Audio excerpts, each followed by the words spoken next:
to succeed in anything, you've got to have some skin in the game. Skin in the game means you truly invest in something. You put your chips on the table. A really good example is when booking a restaurant. Let's say there's two people who both reserve a table. One of them just says, I'll see you at 7. And the guy's like, okay, cool, see you soon.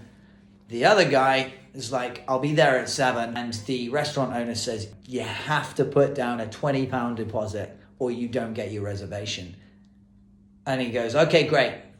I'll give you that £20 deposit of my hard-earned blood, sweat and tears. Which of those two people is going to show up? It's going to be the one who's put down the deposit. Because once life happens, which it will, things will come up. Things that could sway you from your path. Who do you think is still going to push through the obstacles and turn up? The one who has put his blood, sweat and tears on the table, or the one that just said, yeah, I'll be there at 7. I ain't going to be there. Exactly. As a guitar coach, I can always tell who's got skin in the game instantly because they book a block of 10 lessons up front and they always buy a good guitar. They don't cut corners by buying some cheap trash that gives them a hand injury and puts them off music for life. That is terrible. I instantly know straight away. And when I was doing life coaching, the people who went and got their photography done, who hired a good quality photographer and had proper pictures taken, they didn't try and do them on the phone or cut any corners. Well, these are the people who succeed 12 out of 10 times. One more example is that a friend of mine, he bailed on me last minute on a surfing trip. He said, yeah, you book the hotel, which I did, and I had to pay for up front, and I'll hire the surfboards and I'll drive us.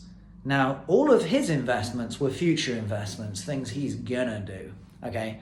Never accept that. He obviously bailed last minute with some pathetic excuse about being low on money. No, never do that. What I should have said is, no, let's do 50-50. So we both pay half of it. I'll pay half of the fuel, I'll rent my board, and you pay half of the hotel, and you wire me that money now. And if you didn't, then I'd say, okay, we don't have a deal. My way or the highway. But we live and learn. He had no skin in the game, so he was able to walk away. He's not my friend anymore. That's what skin in the game means, and this is how you can have skin in the game. There has to be some kind of consequence. Quite an uncomfortable, painful consequence that will happen if you don't do the thing that you're supposed to do. Otherwise, you just won't do it. So until not doing the thing becomes more painful than doing the thing, you're probably not going to do it.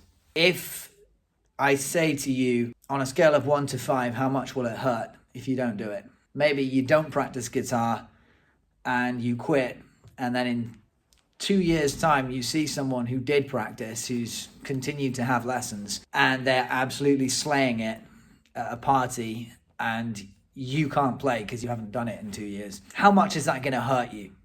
Well, if that's a 3 out of 5, then you're going to go somewhere. But if it's a 2 out of 5, well, it isn't going to hurt. There's not really going to be any problem with that. There's not enough pain to drive you. We are more driven to avoid pain than to seek pleasure. So how do we do that? Well, you could enter an exam. If you're trying to get fit and healthy, you could enter a marathon or a martial arts competition. Something with a deadline. By this day, I must be this fit or this strong. I must be able to do this. You can hire a coach who's going to hold you accountable.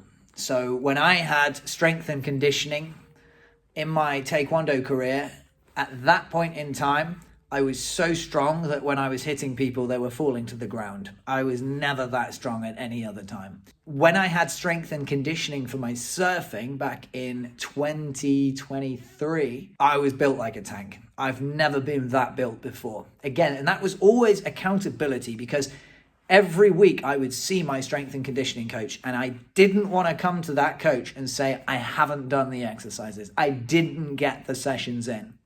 And so I pushed myself, I did force myself, to get that amount of training in. Now, that was way more training than I would typically want to do in the gym. What about right now? Right now, I'm not training for any kind of competition. I don't have any extreme thing coming up, but I need to maintain a good level of fitness and strength to avoid injury and to keep my health as good as it can be.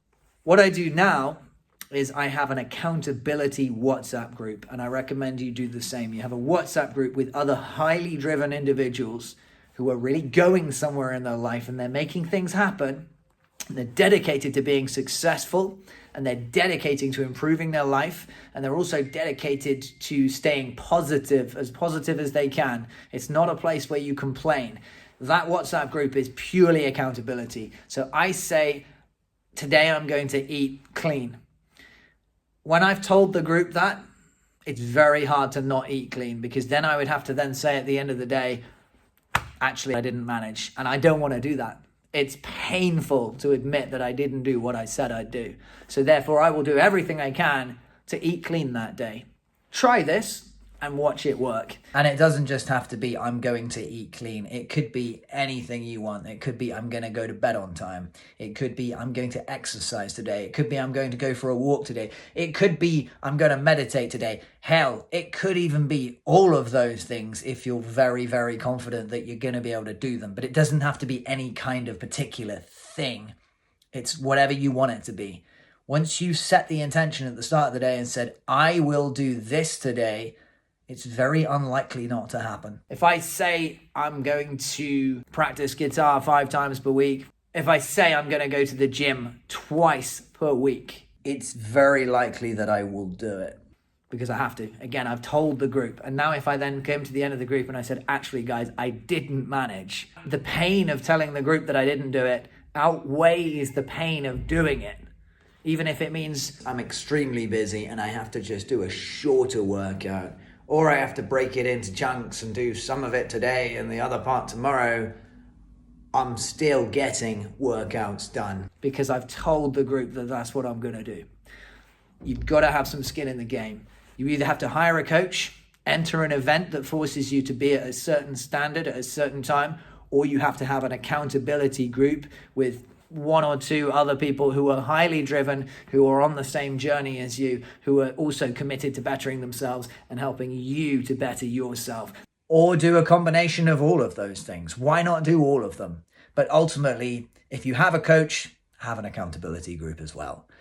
If you are entering an exam or a competition in something that you wish to get good at, have an accountability group. No matter what you're doing, have an accountability group. If you're a musician and you don't have an exam or a major gig coming up to force you to get on top of things, what you can do is do open mic nights every week or every other week. And the deal is you've got to always bring in one new piece of music. You've got to play one song that audience has never heard you play before.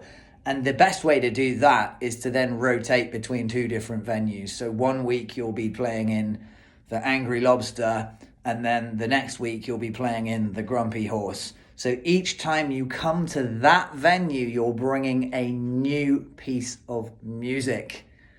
And that gives you 2 weeks to prepare it and get it polished, or to reclaim it if it's something you did years ago and you've forgotten it. There has to be some consequence. Something very uncomfortable and slightly painful has to happen if you don't do the thing that you know you need to do.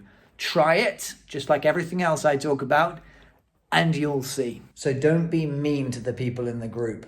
Speak with an open heart and be kind. Don't create a culture of bullying. Help them take ownership of their decisions.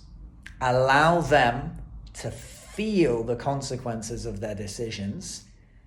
And instead of telling them what to do, ask them the right questions that will elicit the right answers. So it will prompt them to say what they need to do, and they discover it from themselves, not from hearing it from you. So it's their idea and it's their conclusion. If needs be, say, do I have your permission to be direct with you?